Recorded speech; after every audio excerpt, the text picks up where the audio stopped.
because sometimes love fades away. Sometimes you feel like the love is gone, but the question is can you stay committed to the commitment you made on your wedding day long past the moment of love you made it in has passed?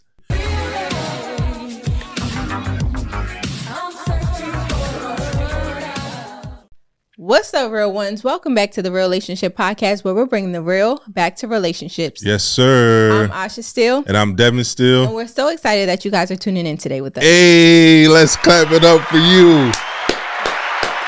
That's like our fifth take, y'all. She's been messing up on this introduction.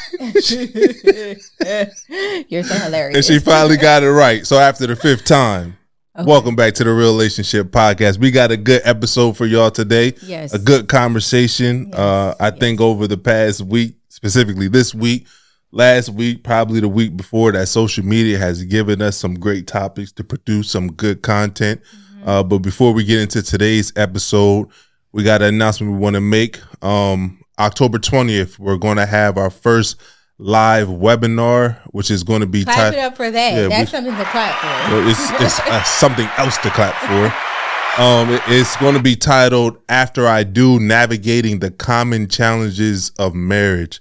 It goes along with the theme of today's podcast, which we're going to touch on a little bit later. But it's all about preparing ourselves for the challenges in marriage, because it does come with its challenges. And I think a lot of times when people get into marriage, they only think about the good part, the happily ever after, and they don't really think about the challenges. And when you don't understand the challenges, you can't really prepare for them. And when they sneak up on you, they can have a negative effect on your marriage. So we definitely want to have this webinar, and we want it to be live because it's going to be Q&A at the end, but we want to provide you with that information that lets you know the common challenges that people face in marriage, which often lead to divorce, and how you can navigate, how you can resolve those challenges or avoid those challenges altogether.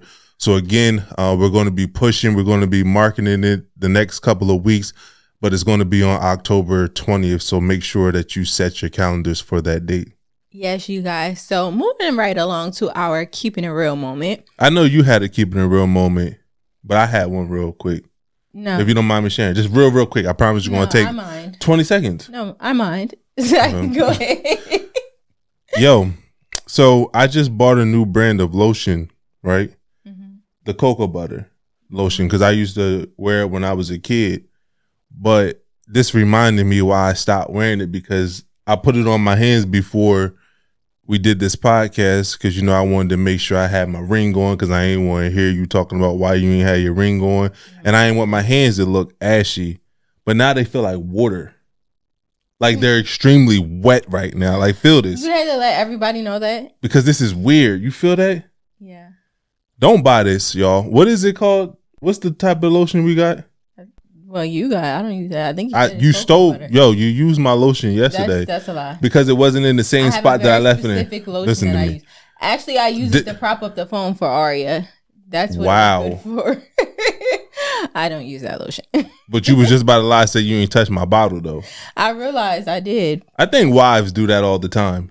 Y'all touch our stuff. Y'all misplace our stuff. Oh, that's a lie. And then when we ask, like, yo, where's our shirt at? Where's this at? Where's our watch at? Where's our whatever at? And you be like, oh, I ain't touch it. And then 5 minutes later, you be like, oh, it's over there. No, y'all are used to misplacing y'all stuff. And then when we organize it, y'all can't find it because we actually organize it. It's misplaced to y'all, but we put it exactly where we know where to find it. Sure. We're going to have an episode about this too, because we tired of this. I be seeing it in my comments that weird. Matter of fact, somebody left a comment on our page the other day about the episode where we talked about how women be taking our clothes and just be moving it when we're not done with it. We addressed that. Yeah, but my man was like, yo, I just got mad at my wife this morning for doing this because she moved something I wanted to wear. Well, pick y'all stuff up. No, we're not. Leave our stuff alone and stop moving our stuff saying you didn't move it. Moving right along to my Keeping It Real moment, because he would go all day, you guys, okay? Well, I wouldn't have nothing to go all day about if you leave my stuff alone. Yes, I'm done. Because you ranting right now. All right. You doing a lot. It's because my hands are wet. This is weird. Anyways, you guys, so moving right along to the Keeping It Real moment that I had to share with y'all, okay? So the other day, Devin and I was talking, and we were talking, but it was all by talking? Huh? All by talking? I came to the conclusion. You're so extra. About to say, God, I got that power. Oh my God. My words have he power. Just goes left. Okay. But to the conclusion that, okay, so I believe I share with y'all that this pregnancy has been a lot more challenging. Yeah. Way more challenging than my first pregnancy with Arya. Okay. I've been tired. I've been stressed. I've been emotional. I've been just not myself. My body, mind, soul, spirit, everything has just not been has not been itself. Okay. And I was talking, I think my sister and then my mom had brought it up, but you had brought it up before. Like I didn't share like a lot of my pregnancy journey thus far, like I was sharing with Arya. And you know, I kind of sat back and I had like some mom guilt, like dang. You know, like I really don't want it to be, because I feel like a lot of times when you are pregnant, just from talking to other people as well, like you go through your first journey of your pregnancy and you're so excited, it's something new, and then the next child comes along and they're just like, yeah, we did this before, you know, It's exciting, but okay, and then the third, been here twice before.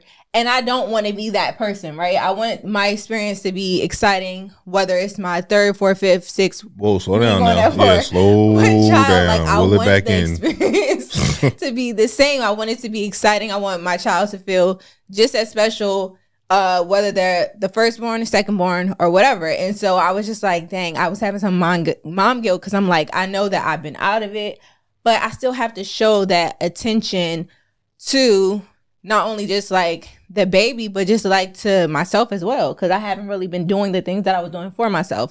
And so I was just like, it had me in my little mood, y'all. I'm not gonna lie, I was in my little funk, but I just felt like I had to be open about that, because I know it's probably some people out there that's like, you know, where you been at? We've been looking, because I get some messages on Instagram a lot, and it's just like, you know, what's going on? Like people checking up on you, making sure that you're okay. And so that is why, like, I'm okay, but I'm not okay. Like, it's a lot going on this pregnancy. And so I'm going to work on that. I'm going to get it together. We got, 3 more months going in before we go into the new year. Maybe baby girl come before that. But we have 3 more months for this pregnancy before it's over. And I'm going to just make the best of it. You know, I'm going to share what I can share and see where it goes. What are some things that you want to do that you feel like you didn't get a chance to do this time around? Oh, first of all, y'all hear breathe. Me? I'm like, how about that? Breathe. Get some oxygen. Like, I'm like short-winded. That I didn't get to do the first time, or just so far? No, because you said that you were able to do certain things with Arya that you haven't been able to do this time around. So what are some of the things that you want to do that you haven't done yet? So I think the biggest thing for me personally is just focusing on my health. Like, I feel like we both, because you helped me a lot throughout the first pregnancy, but it was very important for me to focus on my health mentally and physically, right? And so it was just like, after I got out of that phase of being nauseous, I was just being consistent with how I was eating, the things that I was eating, the activities that I was doing. Whether it being exercising or just doing light things. I was exercising way more though. Doing just light things, doing things to work on my body. Like I was on a consistent chiropractic schedule to help me with preparing for birth, stretching, just all types of things. I think we was even like going to the park. I don't know if we rode a bike when I was pregnant, but I know I was doing a lot more just to like prepare myself for actually giving birth. Which helps in the delivery room, because it helps, you know, the process of giving birth, to make sure your ligaments and everything are loose and like you're in the right state of mind. And I'm just like, okay, we need to get on track with that. But outside of just my physical and mental, like we were doing cute little things. Like you made the belly cast and we did that. And we were just, you know, going to the store, doing our registry, documenting, like we documented a lot of the pregnancy. Right. And I just felt like this time around, it's just been so much, not only just with me, but, you know, now that you have a child from before, they're a toddler, you have to worry about that. You have to worry about home life. So it's not as easy, I feel like, as it was before, but I got to make the most of it. I got to make the best of it. And so that's what I'm declaring right now for all of y'all. Okay. Yeah.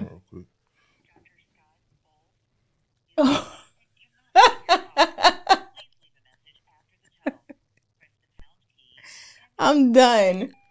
Hey, Dr. Scott, this is Devin Steele. I was calling because I was trying to schedule an appointment for my wife.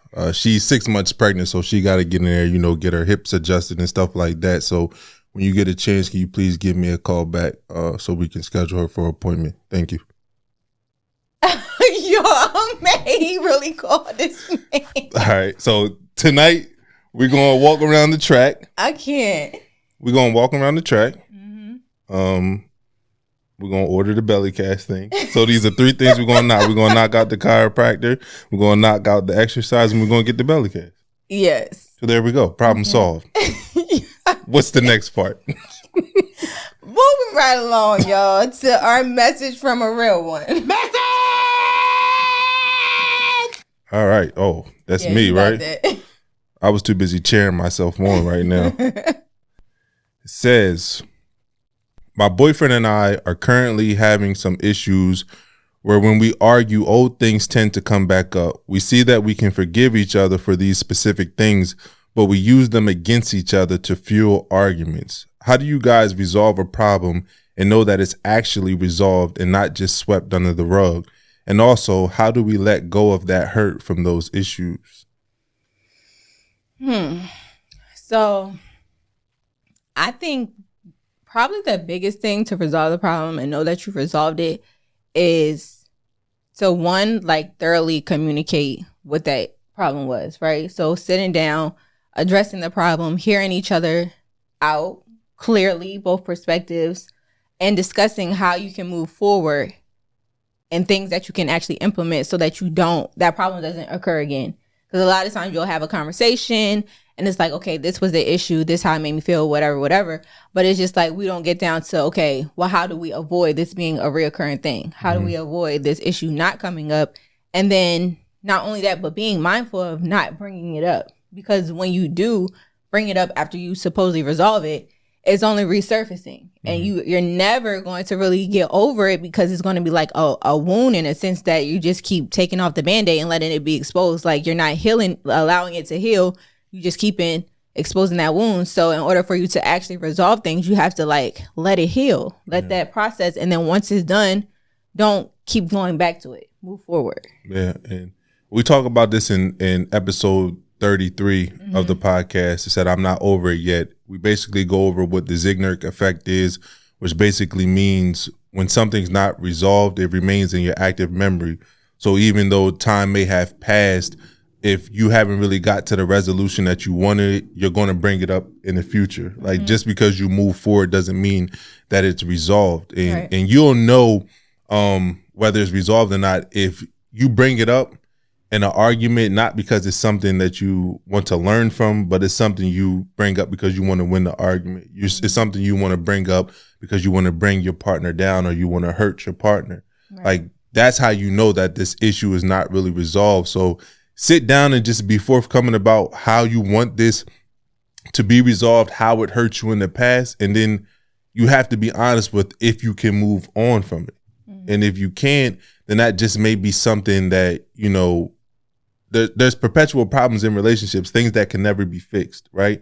So that might be something that can never really be fixed. You just have to try to allow that to heal, or you're going to have to move on because you're really not going to be able to find that true happiness or that peace in a relationship if your partner did something that's so egregious you can never forgive. You have to be real with yourself and say, you know what?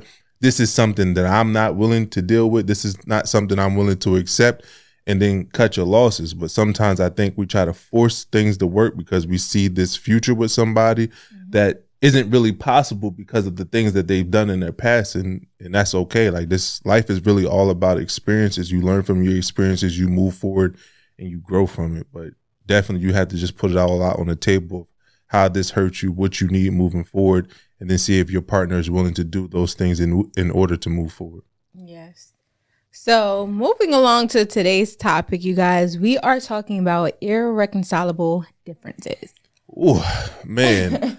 Like I said, this past week has been really crazy. In the topic of relationships, I think going on. this week alone we saw 3 couples get divorced, all in different time frames. So I guess one was from a show called Love Is Blind. They got divorced after 1 year due to irreconcilable differences. Who else we had? Tom Brady and Giselle are filing for divorce.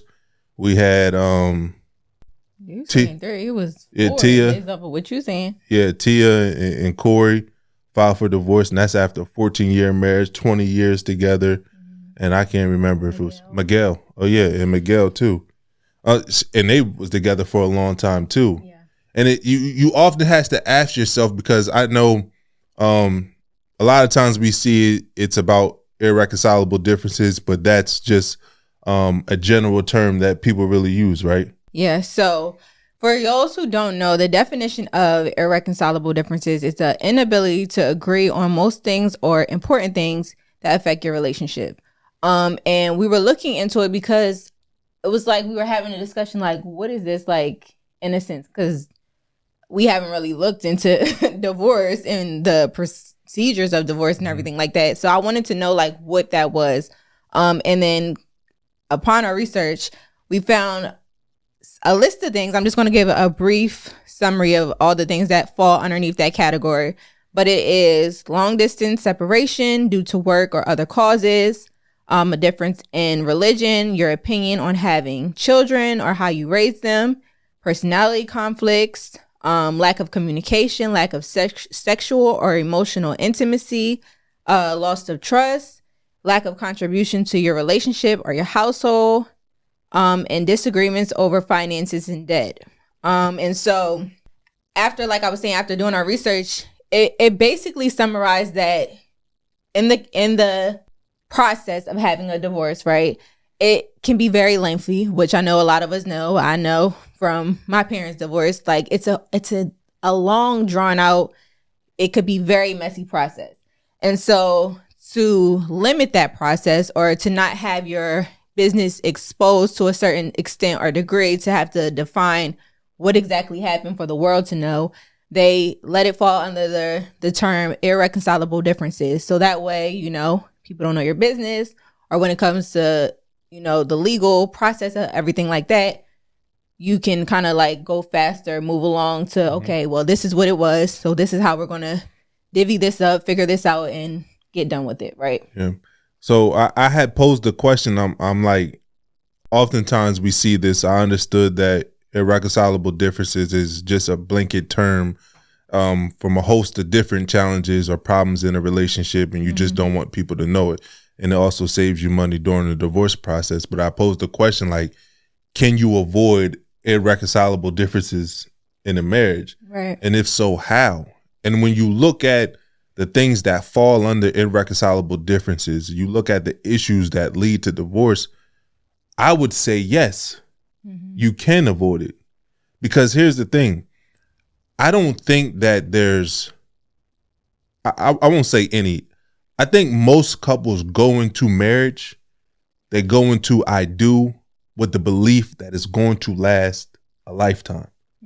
They're going there with that belief. But somewhere along the journey, they lost focus. They didn't check up on the marriage. They didn't check up on their partner. And instead of growing together, they end up growing apart. Right. Because when me and you was talking, most of the times it's not the big things that lead to divorce or the dissolution of marriages, but it's those small things that you're not recognizing that pile up over time. And then eventually you're like, yo, how did we get here? 1 year later, how are we so distant from each other? 10 years later, how did we get to this place where we no longer feel connected, where our goals no longer align? Right. And a lot of times people say that marriage is like a business, and I disagree with it, but I think there's some principles you can take from running a business. And one of those is just having meetings every month to check back in with your partner.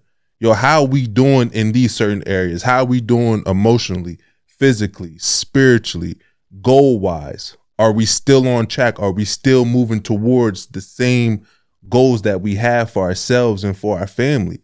Because when you don't have those check-ins, I think that's when things just start getting crazy and you end up in a place where it's just like, yo, this is not for me anymore. This is not what I envisioned. Right. I think that's really important that you do have those check-ins because, like you said, throughout the whole process of life in general, but just throughout your marriage, things are changing. You're changing as an individual. And so being able to say, you know what, let's sit down, let's reevaluate some things, let's figure out where you are, where I'm at, and where we need to be is very important to have those conversations. I also think that being intentional from the beginning is really important because just for example, just to take one thing out of there with like the difference in religion, when you have intentional conversations before you get into that marriage, you're able to discuss certain things. You go into a marriage automatically knowing for most part that, okay, this is my religion, this is your religion. We are either going to come together and figure out some type of common ground, how we're going to make this work, or we're not.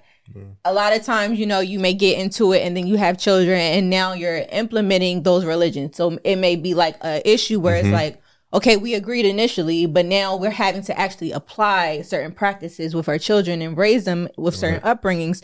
And now this is causing a little bit of tension because I want this way, or you want that way. And so if you have those intentional conversations beforehand, those in-depth conversations of what it looks like, okay, we know that we're two separate religions. We know that you practice certain things that I don't practice. You believe certain things that I may not believe. So how is this going to look when we do have children? Yeah. When we do actually have to do things that implement our religion into our personal lives and our real life. When you have those conversations to begin with, it kind of helps. It may not help all the way, but it helps for you to have a better understanding of how that scenario can go and things that you can actually do if that was to occur in the future. Yeah, and I think those conversations have to be real. Yeah. Like, all right, these are the things that I'm willing to compromise on, and these are the things that I'm not. Right. And you have to stand firm in that and also respect and accept when your partner outlines those for you. And not have the thought that maybe I'll be able to change their mind on the things that they don't want to compromise, because 9 times out of 10, that's not going to work. Right. So you have to be real with yourself on the things that you're going to be willing to change, the things that you're going to be willing to compromise on. And then you have to be able to foresee those challenges. Like you said, 2 different religions. You're like, okay, we can make this work. But then you have kids and it's like, oh, what do we do now? But if you would have sat down and you would have did some mental contrasting, which I would touch on later, you would have saw that, oh, this may be a challenge later on when we have kids that we need to decide which religion that they're going to practice.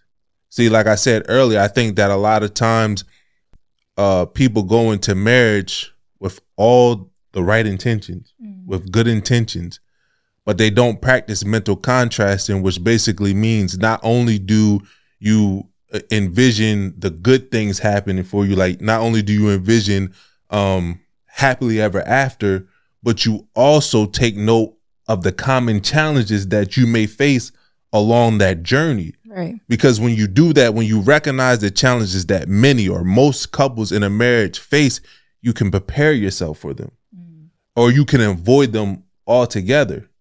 But when you don't understand the challenges that you're going to face in a marriage, number one, you may think that you're the only married couple who's dealing with these challenges. So if I'm dealing with these challenges and nobody else is dealing with these challenges, I need to leave because I need to go find something better. Not understanding that when you do leave, you get married again, the same challenges are going to face. That's where you look at the divorce rates among second marriages, they're just as high, if not higher, because you're still going to deal with the same challenges. So you definitely have to understand what those challenges are that you're going to face, so you're not shocked by them, but also you're able to build up the tool. Like we always talk about building up that toolkit, not waiting until you face adversity in order for you to prepare for it, but to already be educating yourself, going to seminars, going to webinars like we're going to have on October 20th, another plug for that, but understanding what tools you may need in the future. And if you never have to use them, good. But I got them just in case the storm comes. Right. And I don't think that enough people are doing this because we live in this like fairy tale world where we think that, oh, I don't want to work for marriage. It shouldn't be that hard. Why not? Anything in life worth having is going to take effort. It's going to take work. And as long as both of y'all are committed to that, then you can overcome these things. You can avoid the challenges that, a lot of times come with being married. But I don't think people are going into marriage prepared. Yeah. And I think we have spoke very honestly about this as well, that we were those people who weren't prepared for marriage, right? We didn't have those conversations.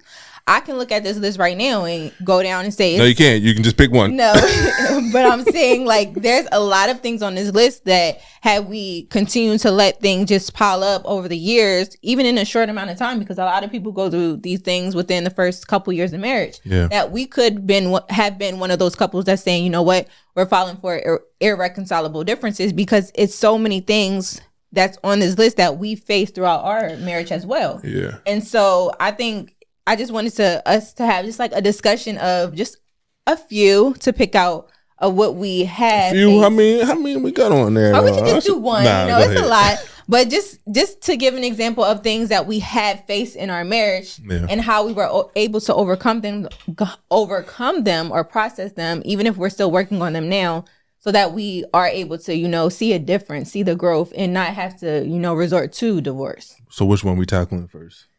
Okay, so I'll go for me.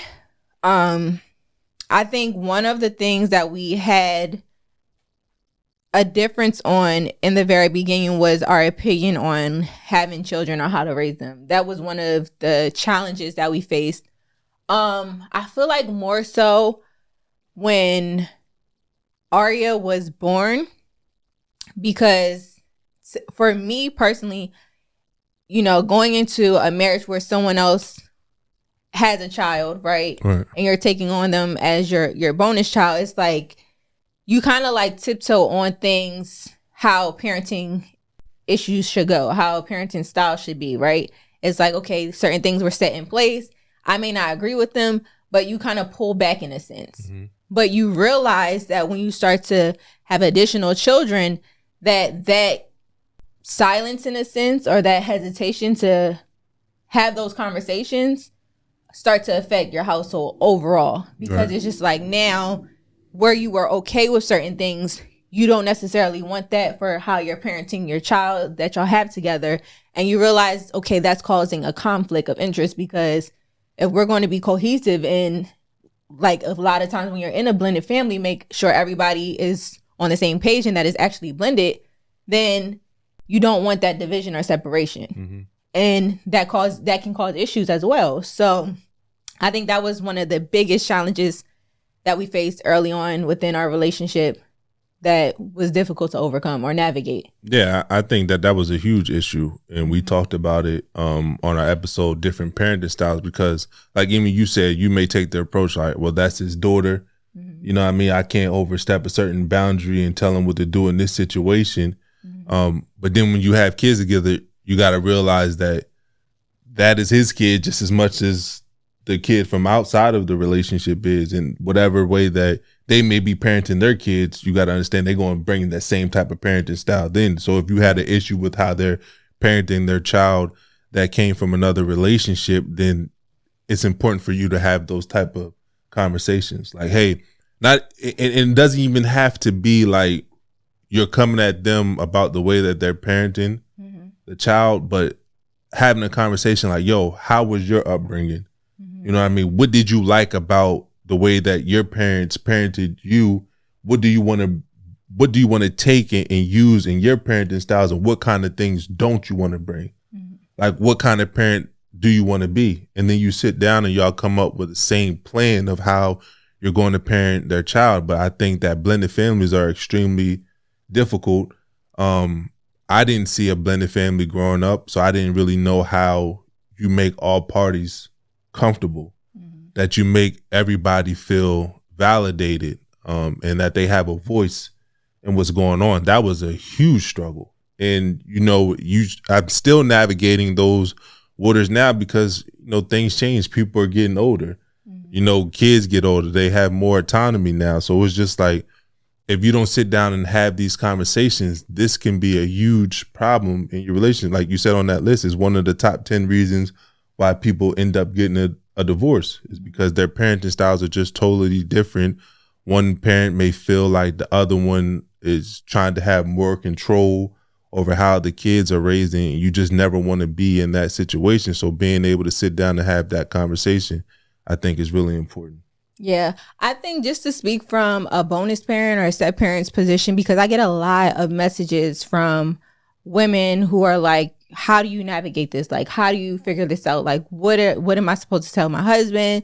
This is bothering me. I think the biggest thing that I've learned, one, was from you introducing the parenting styles to me at all, right? Because this is something that we both learned recently from you going into your master's program of what exactly the parenting style is, how to identify that. Because I think when you don't really know, you may think the way that you're parenting is the best way to parent, or the way that I'm parenting is the best way to parent, or how you was raised previously, right? So you don't really have a definition to, one, how you're parenting, or if it is beneficial, the cause and effect of it. So I think being able to have that clear understanding of what it was to say, okay, this is my parenting style, this is your parenting style.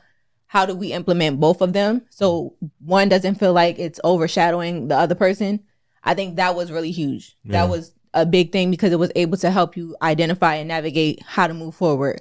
I think the next thing, the most important thing, is to not silence yourself, right? To have those open conversations with your partner, have those open conversations with your children to say, okay, this is the household that we're in while you're here. You know, if they're living with you, this is how things should go. This is the things that we want to implement. This is how we want our family to be. And so make sure you have those conversations, like you said, where everyone's voice is heard. What would you like for us to do? What would I like for us to do? What would the child like for us to do? How can we incorporate everybody so that no one's feeling excluded, no one's feeling awkward, everyone's feeling loved? I think that's so important, because that's one of the biggest things that we didn't do initially. And it was kind of different, because initially Leah wasn't living with us full time in a sense. So when we did make that transition, it was a huge adjustment, right? Because to me, I thought that everything was perfect. Like, oh, we have this great relationship, everything's good. But then you realize I'm only seeing them a certain amount of months out of the year. I don't have to parent them in a sense, right? I was more so just hands-on while she was with us, but it wasn't really me being a parent. So once you get into that role of being a parent, you have to identify and set certain boundaries and certain guidelines so that everyone's clear and have a clear understanding of how things should be in your household. Yeah. Like I said, you see how much time we just spent talking about this. This was a this turned into a whole parenting episode, but no, like this was a huge issue for us. And like I said, if we didn't constantly sit down, have conversations, check in to see where we at, this could have ruined us, because I nobody is safe from this stuff. Like no, and I don't even want to use that word because all the stuff that's been going on in this world, but no relationship is perfect and safeguarded from the challenges that everybody faces. The most common challenges in marriages and in divorce. So if you're not actively sitting down and talking about this stuff, because I think a lot of times in relationships and marriages, we recognize that there's problems, but to avoid an argument with our spouse, we won't bring it up. We'll just sweep it under the rug, because you're like, you know what? I don't even feel like arguing today. I don't even feel like going at it, so I'm not even going to bring it up. So you sweep it under the rug. A month later, they do something else. You're like, you know what? I'm not even tripping. I'm going to sweep this under the rug too. A week go by, they do something else. Then you like, not only am I going to bring up what you just did today, but I'm going to bring up what you did last month. I'm going to bring up what you did the month before. And it's going to become a bigger argument than it would have been if you just sat down and addressed the issue that happened when it happened. Too many times we allow these little things to really build up, and then finally we just explode. And that becomes dangerous, because then people start making decisions based off emotions. And then when they make those decisions to file for divorce, there's no coming back from it. When they make those decisions to break up or to go public with whatever they're going through in their relationship, there's no turning back from that, because now when you go to your social media or you go to your family members or you go to your friends and you just start dogging the person that you're in a relationship with, that you're in a marriage with, there's no turning back, because now everybody's in your business. Whereas like if you just would have handled the situation when it happened and dealt with it and moved forward, it wouldn't have blew up into this big thing. So I think that we have to make those decisions, that no matter how tough that conversation is going to be, no matter how much you think that it's going to hurt your partner, realize that by not speaking about it, you're really hurting yourself more than if you speak about it in the moment, because it gets real. Yeah, definitely. What was one of your differences that we had? Let me pull out my notes app on my phone real quick, because I wrote all this down for the past 10 years. Now, I think it would be, man, maybe communication, or maybe just even trying to grow together with somebody. I've never had to do that before. You know what I mean? For so much of my life, it's always been about me, right, and my own personal goals and what I wanted from my life. And it's interesting when you get in a relationship, especially when you get married, that you can't really make decisions based off of just you, because your decisions impact everybody in your household. Right. My spouse, my kids. So it's like understanding that, just because you're so-called the household or the leader doesn't mean that you make moves without discussing that first. Because you don't know how your wife is going to feel about that.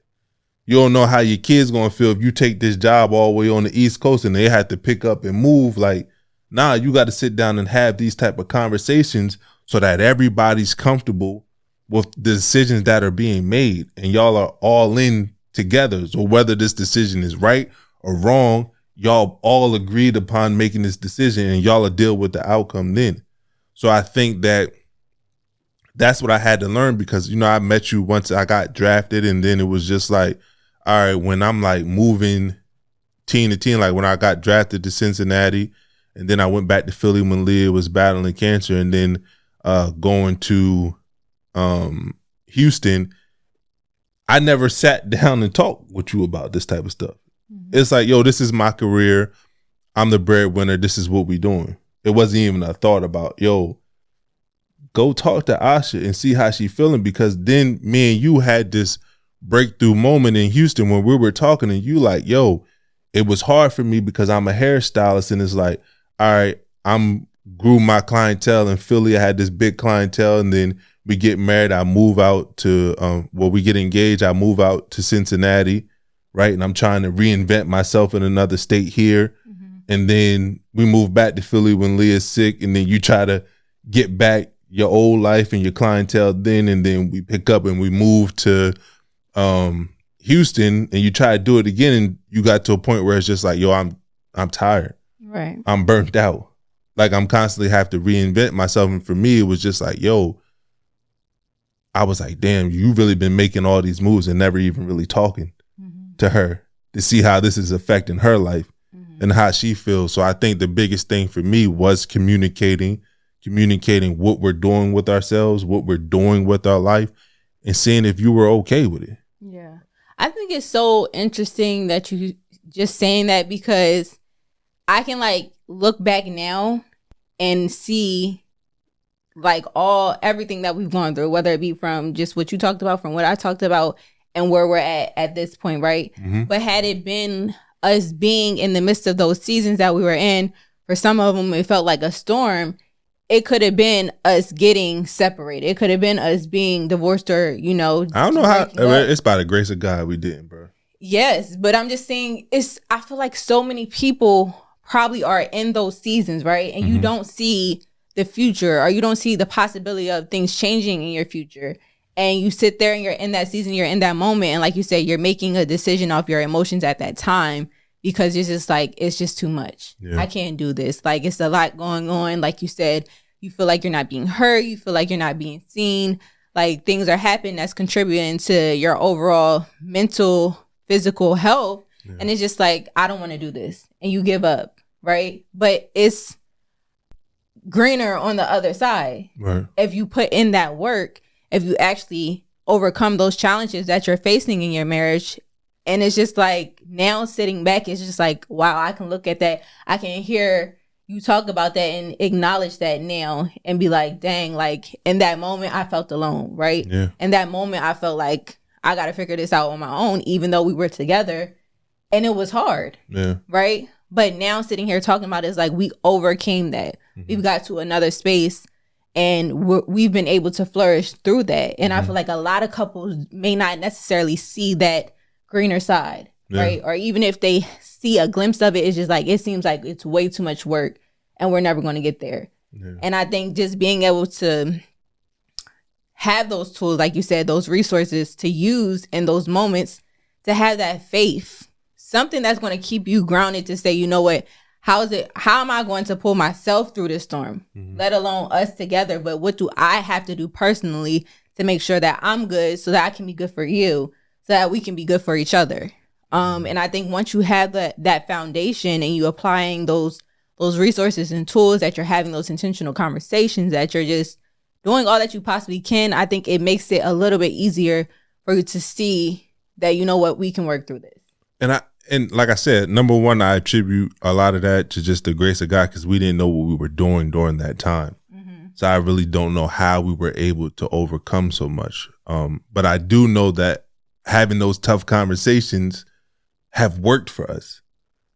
Like, we talk, because I think so many times in relationships, people are like, they should already know. I'm not talking about this. Yeah. They should already know that this hurts me. They should already know how I feel. And it's like, no, they don't know. Y'all are two different people. So you can't assume that somebody knows what they're doing to you. You can't assume that somebody knows how you feel. You got to have those tough conversations. And sometimes those conversations are going to lead to tears. Like, we have had conversations before in the past where it's just like, we would have those tough conversations and I should be like, yo, I feel like you don't even love me because I told her how I truly felt. And it's like, nah, it's not that I don't love you. It's I love you so much and I want us to work so much that we got to have this conversation so that we can fix it. And of course, I had to learn how to change up my delivery so it's not seem like I'm coming from a place of criticism or a place of content. But then again, I didn't know how to have those conversations. I just knew that those conversations needed to be had, because if I hold this type of stuff in, then eventually it's going to build up and I'm going to be like, yo, I can't do this no more. And that's not the approach I took in this marriage. Like, when I said for a lifetime, I meant for a lifetime. So it's like, whatever we got to go through, whatever we got to work through, then we just got to do it. Because I think that social media makes it extremely hard to have relationships now, because we oftentimes compare our relationships to other people's. So it's like, you know, we think that the grass is greener on the other side, but it's really artificial turf. You're looking at something fake. Or you're looking at somebody who is actually keeping up with their watering schedule for their yard or for their relationship. And you think that it just came easy, but y'all not putting in the same work. But I promise you that if you have those conversations, you sit down and talk, you do mental contrast, and you understand the challenges that you're going to face in a marriage, and then you start to gather those tools. You learn about the best ways in order to deal with challenges in your relationship, then you can overcome it. The one thing that I hate seeing, and boy, do I hate seeing this, is people saying there's no guideline to marriage. There's no guidebook to marriage. There is. There's a million books out there. There's so much years, decades of research that tells you the best practices in order to have a successful relationship.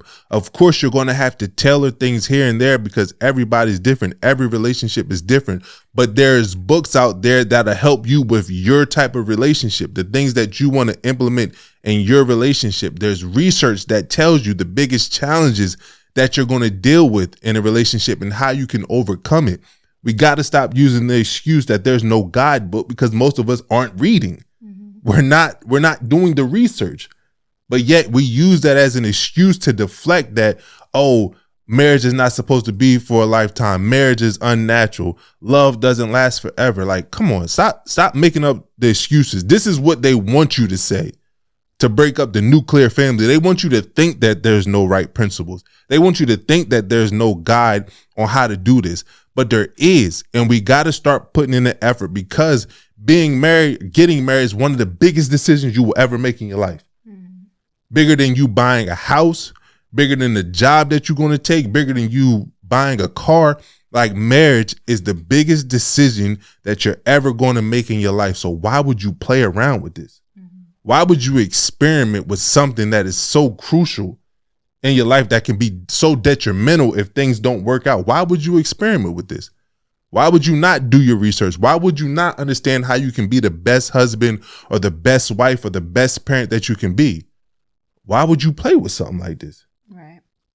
And I think it's important to just say, because I'm pretty sure it's a lot of people out there like, yeah, you know, we been in a marriage for so long, and some people just, you know, it's just what it is. Like, we have to go our separate ways. We have to get a divorce. Things are not working. And I think that may, in a sense, be true for some people. But like we were just saying, given the examples, and like I said, we can go a lot more in depth to a lot of the other things that we listed, of things that we experienced, that we have worked on in our marriage and have overcome.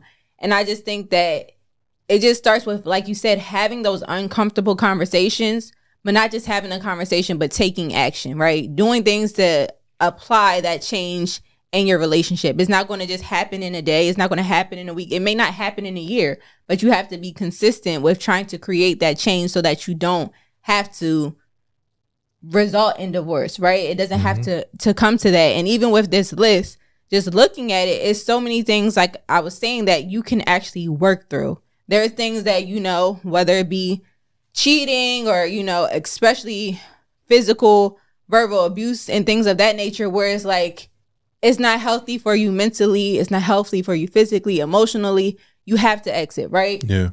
That's completely understandable, because there are certain things that is just not warrant for you to be in or healthy for you to be in a marriage with that person. And we understand that. But when it comes to certain topics, I think being able to sit down and just say, like Devin said, reading and having those resources, there's so much information out there. And a lot of people would say, like you said, no, there's no guideline. Like, we have no clue. No one has no clue of how to maneuver and navigate in marriage. And that's not true.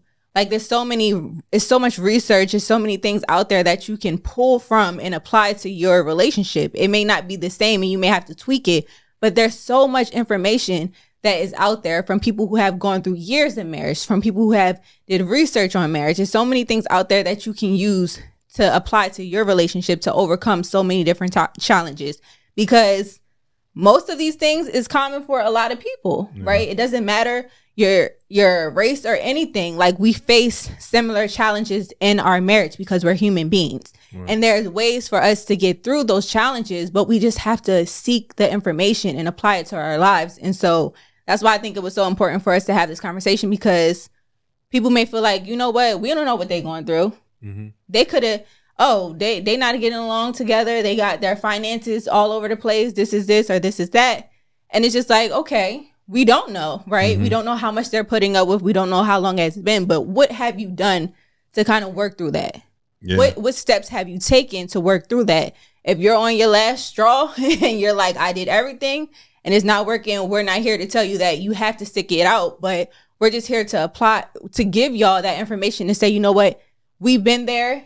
We've been through similar situations. We know how it feels to feel like the pressure is on you and that you feel broken in a sense as a person or within your relationship, but you can mend that. You can overcome that. And I think that's why it was important to have this conversation, so that people know that there is another side to it and that you can get through it and you don't have to result in divorce. Yeah, because even when I asked the question, is irreconcilable differences avoidable in marriage, I had a lot of women write me saying no, because he cheated.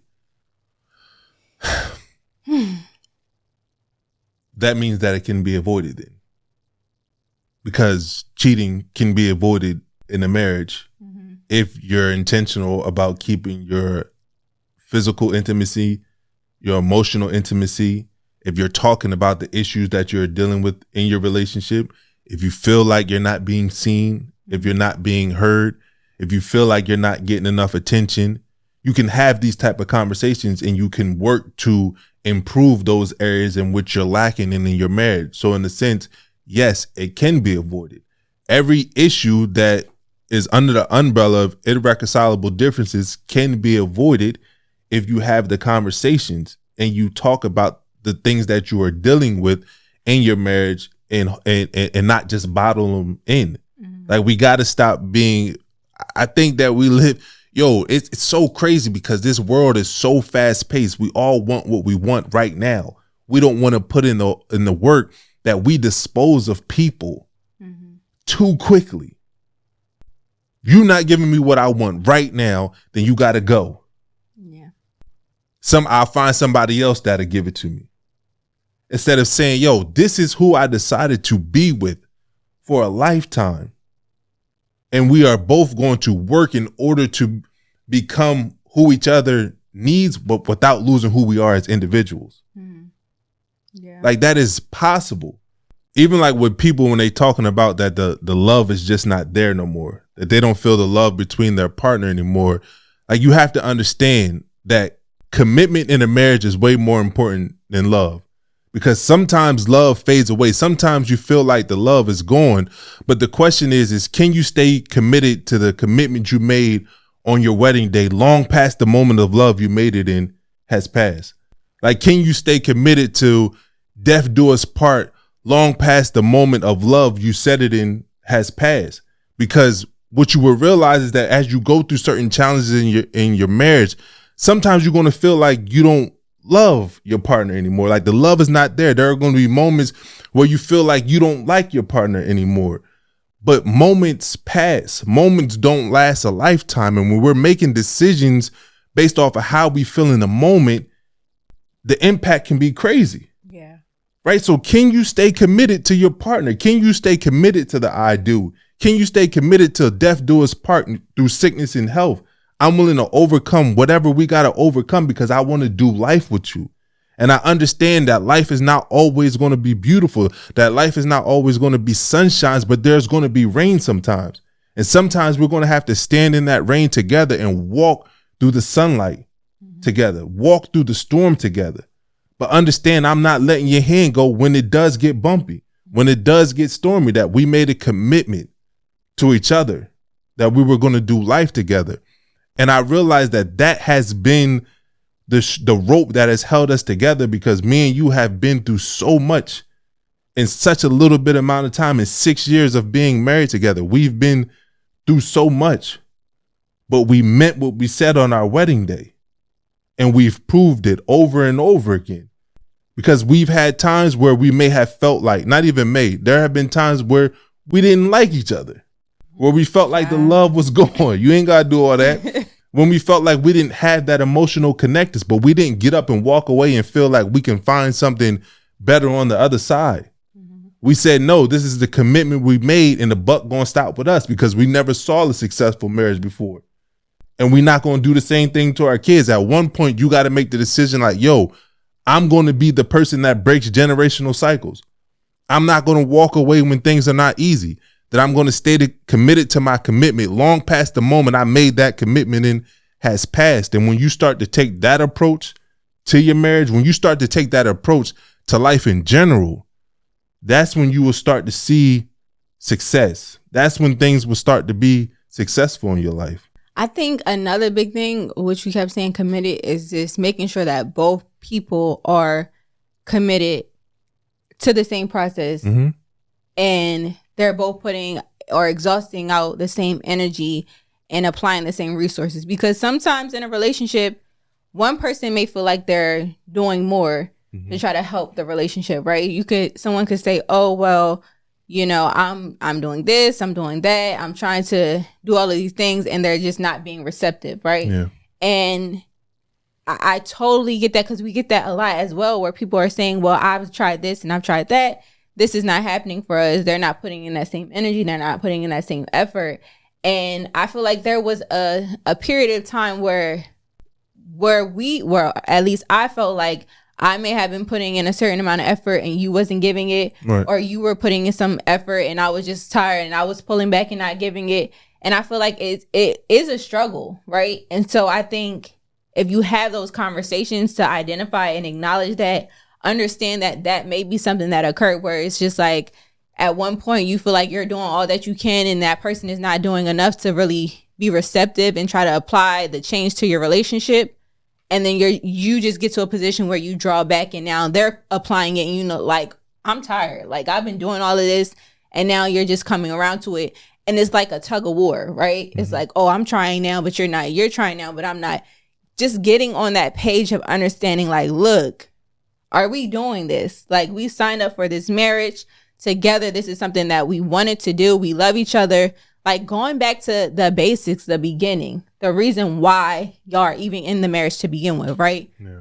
And having that conversation and understanding, like, okay, what got us here? Right. I think it was a lot of conversations that we had before. It was like, ask the question, and it may seem in the beginning like it's dumb, like, okay, why are you asking me that? Like, you know why I married you.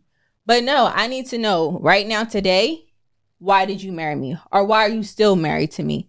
Because whatever happened 7 years ago, whatever happened 10 years ago and how you were feeling may not be where you are today. Mm-hmm. So why are you committed today to this marriage? What is keeping you here today? And being able to understand that at that point and have that love and that understanding that, okay, you're with me for the long haul will help put you in a place where it's just like, okay, let's now apply that energy together. Yeah. Let's apply that same energy. Let's be on that same page. Let's give the same amount of love and attention to making things work for our relationship and not have one person doing more than the other. Yeah. I think just doing that in a sense will help, because there is going to be moments and days, challenges, seasons that occur where it's just like, I'm exhausted. I feel like this is not working. I've read this book. I did this. I try to help out with this. I try to do that. And they're not giving. And it's just like understanding, okay, well, why aren't they giving? Mm-hmm. What's holding them back from giving? Let me ask you. And it's how you address the conversation. Right. We talk about that a lot. And I feel like we having a whole nother conversation within the podcast. But I feel like you just said, how you address the conversation, your tone and how you approach things changes a lot as well, because you can sit up here and feel like you're communicating. I think I had seen a clip from Ayanla, and it was a couple who were having a disagreement about something, right? And she wanted them to pretty much converse in front of her so that she could see how they handled it. So the wife was speaking to the husband, and she was explaining how she thought she was explaining the issue to him and how she wanted him to fix it. And then she observed it, and then she sat next to him, and then Ayanla communicated how she could better communicate with him to get to him, in a sense. And I feel like a lot of times that is an issue within our relationships, where it's just like there's an issue, but you think that you're communicating it effectively for your partner, and it's not getting through to them, but it's just like they're not perceiving it how you want them to perceive it because of how you're communicating it. So when we make those adjustments, or we come from a different place of communication to where now we're talking directly to them, how they would want to perceive what we're saying, not talking at them, but just being open and tweaking little things, it could change a lot. And so I think that's important for us to understand. It's so many things. Like, we're not just sitting up here just talking to y'all just based off of nothing. Like, This is experiences that we've gone through. This is things that we've read. This is things that we've seen, that we have... Y'all, my throat, y'all know my throat and my breath is just killing me. But this is actual things that we have experienced and researched within our own lives, within our own marriage, to actually apply and change. And so I think it's so important for y'all to just do the same thing as well, because we're no different from y'all, right? It's not like we're sitting here and we are so high up on this pedestal of marriage that we can just overcome this and we don't have to worry about that. No, we're very similar. That's why we decided to do this podcast, because we wanted to be real with y'all about our experiences. And it's not uncommon that you are experiencing these things as well. So I think just doing that research, applying those tools and everything like that is really going to make you open your eyes to saying that, you know what, I can change. My relationship can change and it can get better. Yeah, go ahead and take your water. Take a deep breath. Ooh, child, y'all know between this baby.